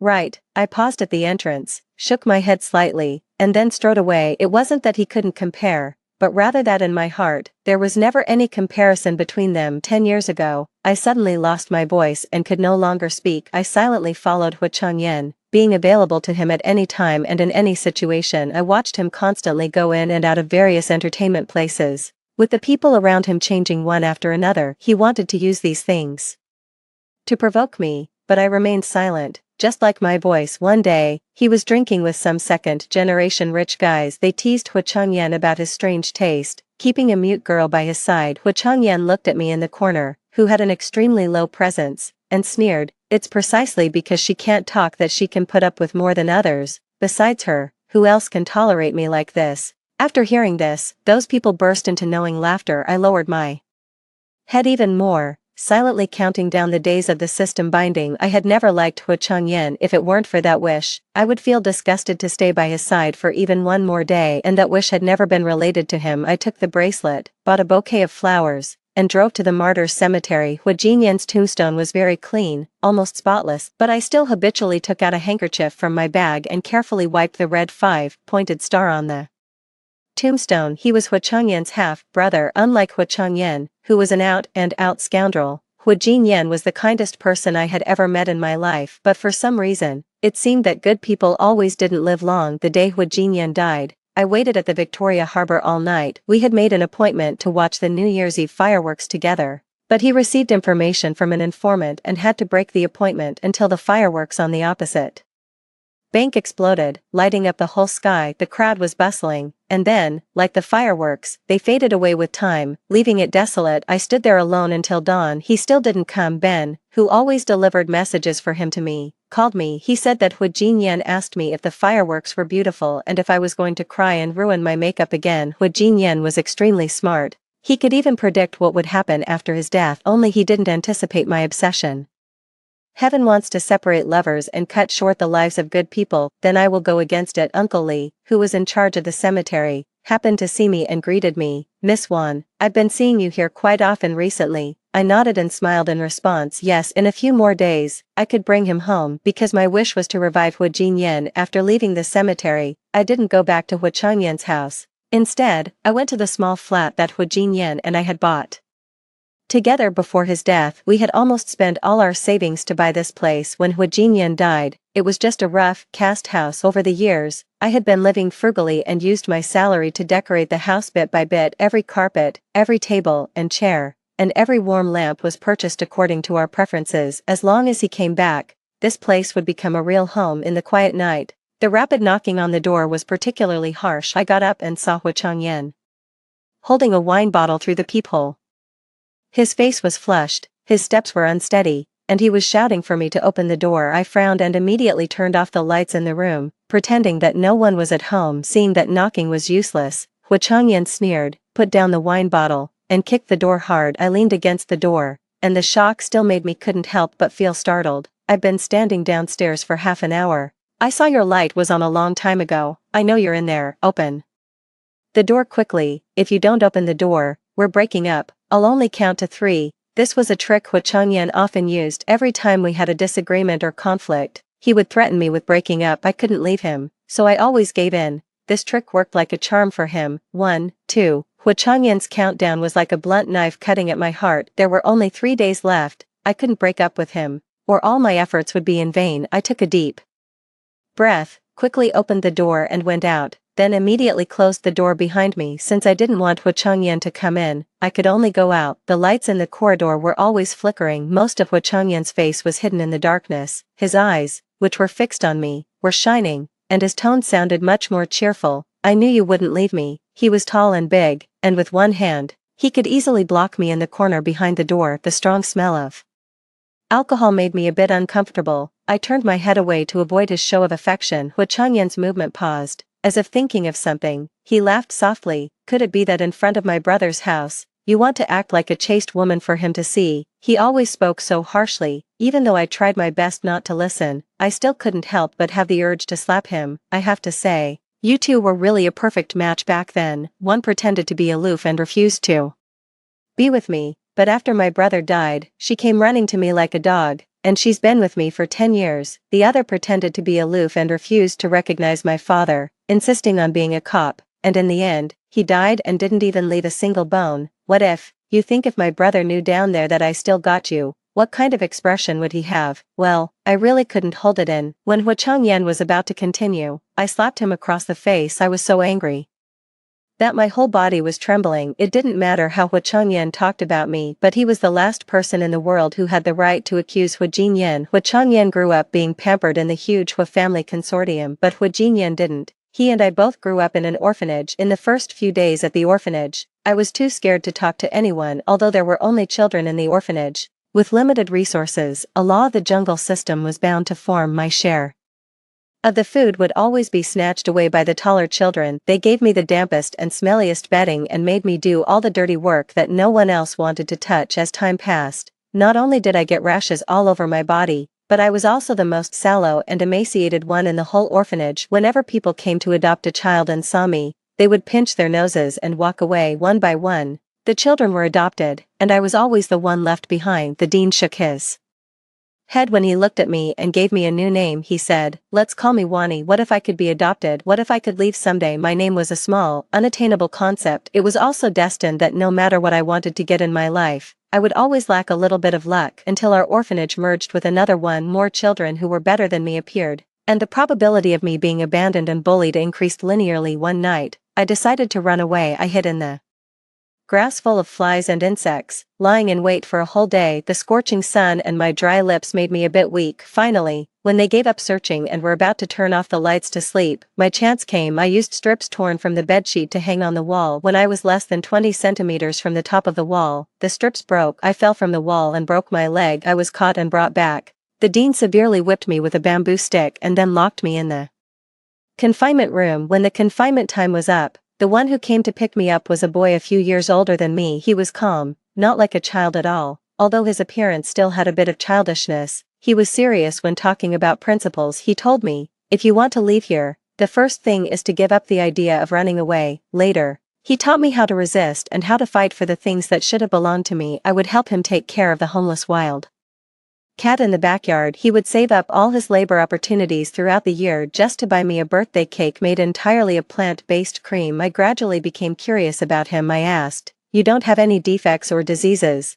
and you're good looking. How could no one want to adopt you?" He told me that he was waiting for his mother to come and pick him up. When someone came to adopt a child, he would pretend to be stupid or sick, trying every means to be left behind. Only in this way could he wait for the day his mother came to get him. I smiled and said, "No one wants to adopt me either. Then we can be companions. Let's consider that we adopt each other." Until one day, a group of people who looked wealthy and noble came. He stuffed a bracelet into my hand and pushed me out from behind. I instinctively turned my head to look, only to see him running into the basement without looking back to hide. Those people were overjoyed when they saw the bracelet. They took me away despite my resistance. Later, I found out that these people were from the Hua family. Back then, the old master of the Hua family had a first love girlfriend, and they made a vow of love with a bracelet. Later, for the sake of a family arranged marriage, the old master of the Hua family abandoned his pregnant girlfriend and married someone else. In his later years, when the old master of the Hua family held great power, he suddenly wanted to find the mother-son pair he had always felt guilty about. After some inquiries, he learned that his girlfriend had passed away a few years after giving birth, and the child had been sent to an orphanage. He didn't even know whether the child was a boy or a girl. The person the old master of the Hua family was looking for was the one who had always been by my side. That day, I learned that his name was Hua Jinyan. He hated the Hua family and didn't want to go with them, but he also knew that with the financial resources of the Hua family and the old master's sense of guilt, the adopted child would surely have a good life. So Hua Jinyan pushed me out, hoping that I could replace his identity and be happy. But Hua Jinyan was just a child at that time and underestimated the old master's cautiousness. On the first day we returned to the Hua family, we had a paternity test. In the end, the story ended with me being sent away again. The old master of the Hua family took back the bracelet and went back to the orphanage to take Hua Jinyan away by force. If it ended here, I might have felt it was a kind of completeness. Some warmth, once temporarily possessed, would save me thousands of times in countless cold and dark nights. But if it were held in the palm all the time, it would burn through the skin and make me feel unbearable pain. My name is Wani, the Wani who always lacks a bit of luck. At the age of 19, in order to save money for tuition and living expenses, I took a break from school and worked at a 24-hour convenience store in Simsha Sui. It was my turn to work the night shift that day. When handing over the shift, my colleague told me, "It doesn't seem very safe in this area recently. Be careful when you're alone. The alarm is under the table." I said okay verbally, but I didn't really take it to heart. The convenience store was very quiet. Late at night, only the ticking of the clock could be heard. The doorbell rang, and I instinctively said, "Welcome." It was only when I smelled the faint smell of blood in the air that I realized something was wrong. The string in my heart immediately tensed up. I stood at the cash register, my hand already on the alarm under it. The man was wearing a dark red spotted shirt that was a common item among the local gangsters, with a loose casual suit on the outside. His forehead was sweating, wetting his hair, and his face was pale. He looked very painful. He staggered to the cash register and slapped down a stack of money. "Listen to me first." He frowned, but his voice was steady. My hand on the alarm didn't move as I continued to listen to what the man had to say. He raised his eyes and stared at me, after seeing my face clearly, he was slightly stunned. I'm very sensitive to other people's gazes and immediately realized that he was looking at the scar on my forehead that was left when I tried to escape from the orphanage and fell off the wall. I usually covered it with broken hair, and few people could notice it. The man stopped talking. After a moment of silence, he tentatively said, "Wani, what if we could meet again? When fate happens, none of us know whether it is a gift or a punishment. It is just destined to happen." Hu Jinyan and I didn't have time to catch up. A group of people chasing after him were almost approaching. The storage room was in a hidden location, so I hid him there. The alarm under the cash register was a great help. When they grabbed my neck and asked about Hu Jinyan's whereabouts, I desperately pressed the alarm. The leader cursed at the subordinate who wanted to shoot me to silence me. "Are you crazy?" After the police lights flashed, they panicked and fled the convenience store. I ran to the storage room and turned on the light. Hu Jinyan's wound on his lower abdomen was bleeding all over the floor, and he had already passed out from the pain. I lifted his clothes, trying to make a simple bandage for him with the things in the convenience store before the ambulance arrived. Hu Jinyan's body was burning hot. Besides this wound, there were many old scars crossing densely on his slender waist. He mumbled and told me that no matter what, I couldn't send him to the hospital. In the end, I took him back to my home and used a number he gave me to call someone for help. The person who came with a medical kit to help was Ben. He was said to be Hu Jinyan's brother in arms through thick and thin. He skillfully treated Hu Jinyan's wound, told me some precautions, and then left in a hurry. So Hu Jinyan stayed at my home for almost half a month. We talked a lot about the pasts we had missed in each other's lives, and the futures that we knew were unlikely but still hoped for. Some people may not be able to fully commit themselves even if they see each other every day, but for some people, even if years have passed and their appearances are no longer the same as in memory, they can still instantly fill in all the blanks of the past, as if we had never been apart. Hu Jinyan told me that after the Hu family lifted his house arrest, he went back to the orphanage to look for me, but by that time, I had already managed to escape secretly. He didn't like that family. He would rather be a free beggar than become a showpiece of the Hu family. He came here, initially just wanting to be as far away from the Hu family as possible. Later, he really found a career here that he was willing to fight for all his life, so he simply stayed. I asked him what exactly he was doing. Hu Jinyan said, "As you can see, a thug collecting protection money. What on earth is there to fight for a lifetime in collecting protection money, and why was he so reluctant to go to the hospital with so many injuries?" Hu Jinyan said nonchalantly, "I don't have medical insurance, I can't afford it." He was willing to answer all my questions, but he just wouldn't answer these too seriously. I'm not stupid. Even if he didn't tell the truth, I could vaguely guess something. We had a tacit understanding and never mentioned it again. He came here to escape the Hu family and pursue his own ideals, and I came here because the hourly wage for working here was the highest. I actually met such a 1 in 10,000 probability event for the first time. I kind of liked my name. Hu Jinyan was probably as glad as I was about this turn of fate. He often came to the store with Ben to buy all kinds of things. It would take them an hour to carefully select a pack of cigarettes. The store manager even privately asked me if I had arranged for 2 thugs to be my bodyguards on my own initiative. At first, they would show up at mealtimes, using the excuse to ask me to have a meal later. They simply waited at the street corner in front of the store half an hour before my shift ended and would appear at the convenience store entrance right on time when my shift was over. On Christmas Eve, Hu Jinyan was sitting in a sports car wearing exaggerated and flashy red sunglasses. The moment I walked out of the convenience store, he honked the horn. He pushed up his sunglasses, and his affectionate eyes looked at me with a big smile. "Beauty, would you do me the honor of going for a ride?" "Silly, who rents a convertible in the middle of winter?" The cold wind slapping his face taught Hu Jinyan a lesson. He put up the roof in less than 2 minutes. A Christmas tree as tall as a small villa was erected by the West Kowloon waterfront. The bright LED lights lit up at night, and from a distance, it looked like broken diamonds scattered on the tree. Before coming, my colleague curled my hair into big waves with a curling iron.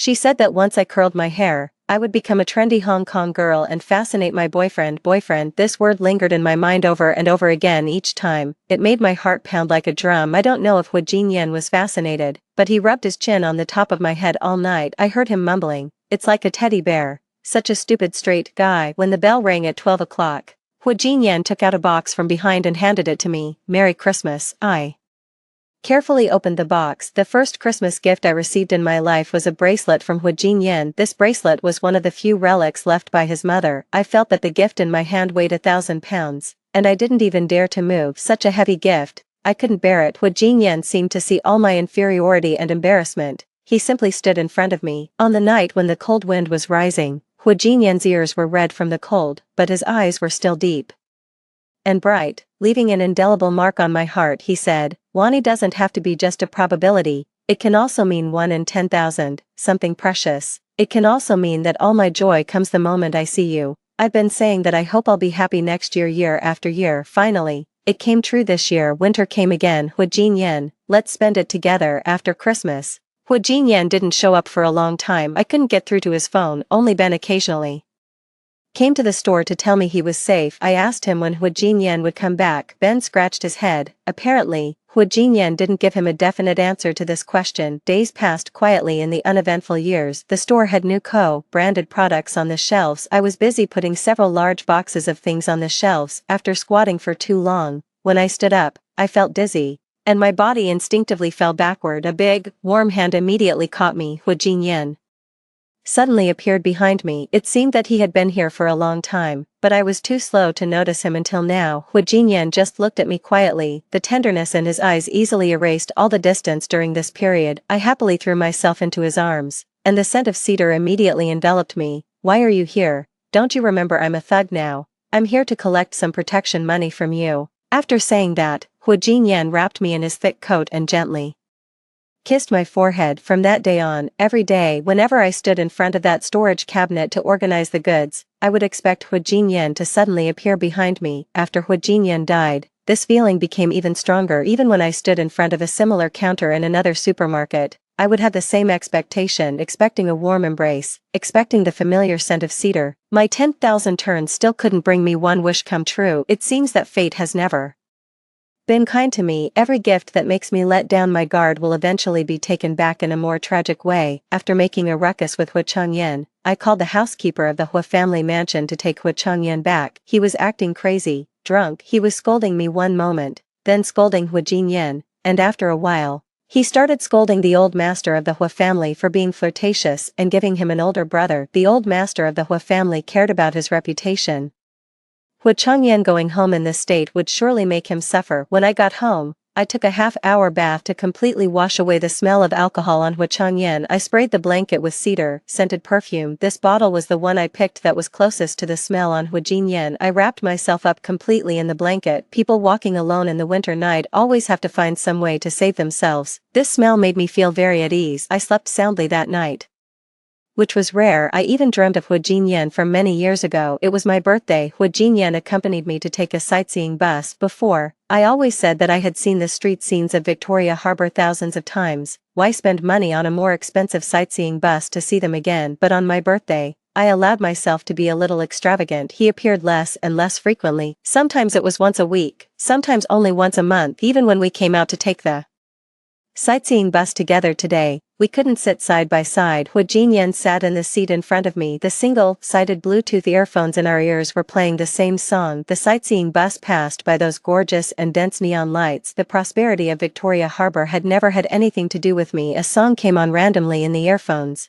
Two heartless people, like lonely chicks, getting through hardships for now. In the bitter sea, not alone, at least we've relied on each other. Hu Jinyan's appearance once made me feel that I had some kind of connection with this world, neither deep nor shallow. But now that he was sitting right in front of me, I felt that the distance between us was even farther than the dozen-year separation before. My sixth sense has always been very accurate. Only later did I understand that this distance was death, separation in the first half of life, and death in the second half. If there really is a time when bitterness gives way to sweetness, I really don't know what kind of sweetness could be worthy of this bumpy journey. When I woke up early the next morning, I booked a flight ticket. I wanted to go to Victoria Harbour, to Kowloon, and to that convenience store in Sim Sha Sui. The closer it got to the day Hu Jinyan was supposed to come back, the more flustered I became. As soon as the plane landed, dozens of messages from Hu Changyan popped up on my phone instantly. Hu Changyan thought that as his girlfriend, I should be on standby all day and reply to his messages instantly no matter when. I scrolled down, there was no message saying we were breaking up. Then there was no need to reply. When I got on the double-decker sightseeing bus, Hu Changyan called, like a persistent ghost. I don't know what Hu Changyan was thinking, calling a mute. Did you break your hand or get into a car accident and fall into a coma in the hospital? You didn't dare to reply to a single text. Have I been spoiling you too much recently? Wani, I suddenly felt that Hu Jinyan owed me a lot. For his sake, I endured his foul-mouthed and crazy younger brother for 10 years. Hu Changyan was talking to himself on the other end. Seeing that I didn't respond, he suddenly burst out, "Are you dumb? Say something." After the outburst, there was a deathly silence. Hu Changyan's short-circuited brain finally came back to normal. At this moment he coughed twice. "Remember to reply to me, send me your current location, I'll come find you."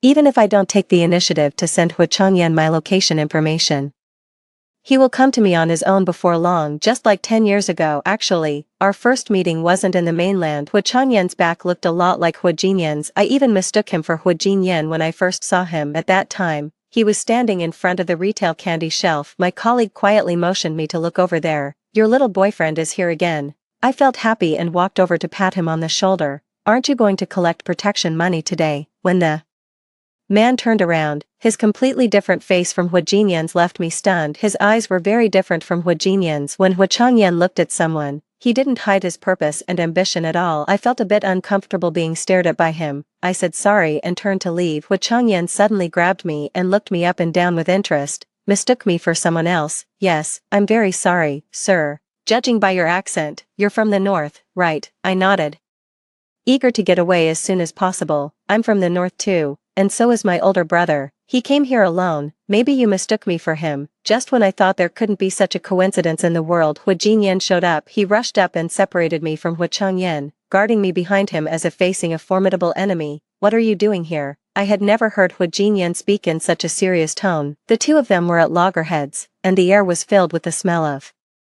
gunpowder. Hu Changyan leaned lazily on the shelf and smiled at us. "Just came to see what kind of good life my illegitimate brother is living here." He turned to look at me behind Hu Jinyan and pressed his business card under a chocolate on the shelf behind him. "Little girl, people should aim high. Why don't you come with me? Remember to call me." Hu Changyan was naturally my nemesis ever since he showed up here. Everything had quietly changed. Hu Jinyan's injuries started to become more and more numerous, and he went out more and more frequently. I knew that his missions had become more dangerous. The most serious time, Ben called me and asked me to go to a private hospital. Ben stood outside the ward and told me to be prepared, even though I nodded in agreement. When I entered the door and saw the person lying quietly on the bed, the defenses I had built up so high collapsed instantly. Hu Jinyan's face was pale without a trace of blood, looking like he was asleep or perhaps dead.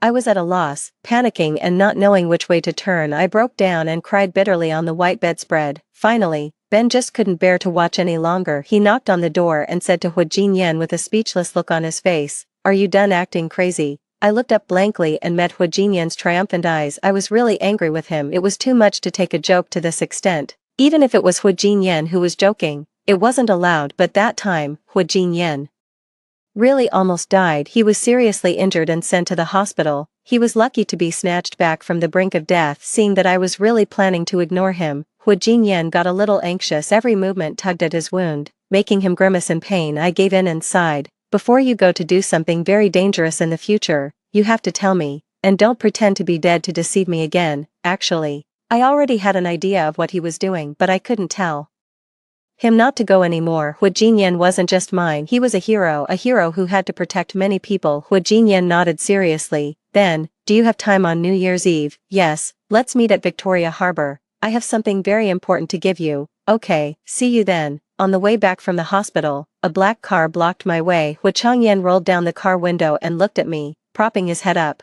"You've been refusing to call me, so I had to come find you." Ever since the first meeting, Hu Jinyan had told me to be careful of his younger brother. Hu Changyan was scheming. Whatever his brother liked, he wanted to snatch it away. His morbid desire to win had long blinded his eyes. I didn't bother to pay attention to the olive branch Hu Changyan extended to me again because of his ridiculous desire to win. He stared at me with a smile as I left and shouted after me, "Let's make a bet. You'll regret it soon." Hu Changyan was really right. A month later, I went to him. I pestered him and stayed by his side because Hu Jinyan had died that day. Ben gave me Hu Jinyan's will. They would write a will for their families before each mission. Hu Jinyan's will was always written to me because he had no other family. The will was a thick stack. Each one was written in the moments when he was risking his life. At many moments in the past that I didn't know about, I had almost lost him, and this last time, Hu Jinyan was a bit unlucky and couldn't come back to me. Ben said that the last mission was urgent, and the will was in the form of a recording. The background sound on the other end was a bit noisy. It took Hu Jinyan a long time to speak. Wani, I'm sorry I broke my promise again. I feel guilty for making you worried these days, but I thought that when I came back this time, I could seriously tell you what I've been doing.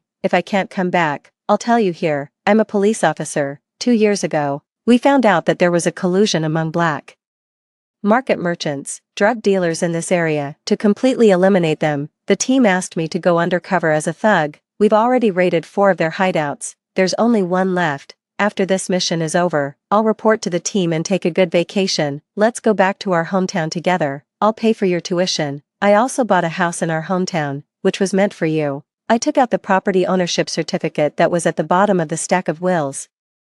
Hu Jinyan suddenly chuckled. After all, your household registration is there. It's not easy to move it here. I couldn't help but laugh through my tears. At that time, we'll decorate it together, buy our favorite furniture together, and live together. Hu Jinyan took a deep breath, a little nervously. Wani, I like you. The recording ended. I stood in a crowded place, listening to the last sentence over and over again. It never snows in Victoria Harbor, but I suddenly thought that at this moment, there should be a heavy snowfall to accuse the unfair world on my behalf, for taking the life of a good person too soon. But it doesn't matter. I will go against the will of heaven and bring Hu Jinyan back. On the last day of the mission, I waited by the clock for the bell to ring at 12. The pendulum swung, and 12 o'clock passed. I immediately sent Hu Changyan a breakup message and blocked him. When the sky was getting slightly bright, I asked Ben out. It was time for the truth that had been a secret for 10 years to be revealed. I handed him a USB drive. It was full of evidence of Hu Changyan colluding with gangsters and drug dealers and revealing the police's operation information 10 years ago. That fool Hu Changyan. He really thought that I was just a mute punching bag by his side for these 10 years. I felt something was wrong when the incident happened. Hu Changyan's appearance and his words were all too coincidental. I endured for 10 years and investigated for 10 years. The Hu family had long been rotten to the core since the old master of the Hu family became a bit muddled and the whole family was in the hands of Hu Changyan. The Hu family had been beautiful on the outside but rotten on the inside. I not only found evidence of him being a double agent but also a lot of evidence of the Hu family's bribery, whether in a criminal court or a military court. Hu Changyan would be in big trouble. Ben held the USB drive against his heart. The nearly 2-meter-tall man silently cried in front of me. Thank you. Heaven's justice is manifest. There's no reason for good people to die in vain. That crazy Hu Changyan. After I blocked all his contact information, he flew over and found me directly. He used the same old trick and blocked me with his car on the street. I turned to leave, but he opened the car door, got out, and quickly walked a few steps to tightly wrap his arms around my waist. Why are you breaking up? How could you be willing to break up with me? Hu Changyan's breath landed on my ear, making me feel a chill. I struggled hard to break free from his embrace and turned around to slap him hard. Hu Changyan wasn't on guard, and this slap made him stagger and almost lose his balance. He covered half of his face and stared at me in disbelief. Wani, why? I took a deep breath and said, save your questions for the lawyer. I think you'll be very busy soon. Hu Changyan grasped the wrong point. He almost didn't listen to what I said but was very pleasantly surprised and rushed up to grab my shoulders. Wani, you can talk now. When the system found me for the mission, it asked me to choose a side effect. I chose not to speak. For some people, even one more word is too much, but for some people, thousands of words are not enough. Hu Changyan was the former. I had nothing to say to him, so I simply chose to be a mute. I slowly held Hu Changyan's fingers word by word.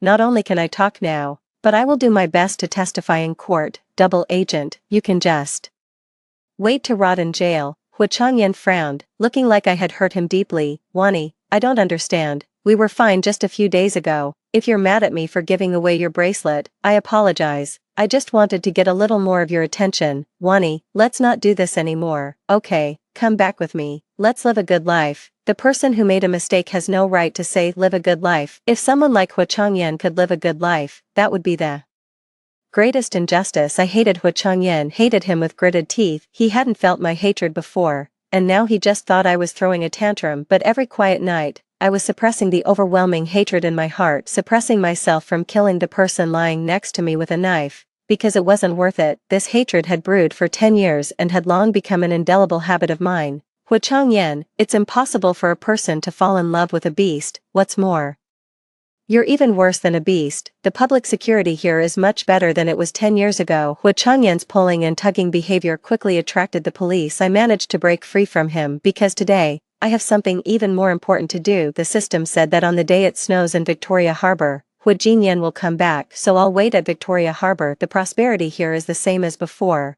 I know this peaceful and prosperous age was brought about by the lives of countless people like Hu Jinyan, so 10 years of Wani's life in exchange for Hu Jinyan's life. It's worth it, but it never snows in Victoria Harbour. I stood there from afternoon until night. The distant bell rang. The first day after the mission ended had passed. Hu Jinyan still didn't show up. My voice had returned, and the money in the card was there, only Hu Jinyan hadn't come back. My hands and feet were stiff with cold. The patrol team reminded me not to stand there for too long, I replied with a smile. I'll leave as soon as I pick up my husband. Hu Jinyan, you said that after the mission was over, you would take a long leave and go back with me. You also said that we would decorate the house together. Now I've finished decorating the house. I guess you'll like the color of the wall paint. If you prefer it here and don't want to go back to the north, that's okay too. I'm very rich now. I have 100 million yuan. With so much money, it would be nice to buy another small flat here. What do you think? Hu Jinyan, I miss you. I settled down here temporarily. I go to Victoria Harbour for a walk every day, hoping that every person passing by will be him. The weather is gradually getting warmer. Not only does it not snow,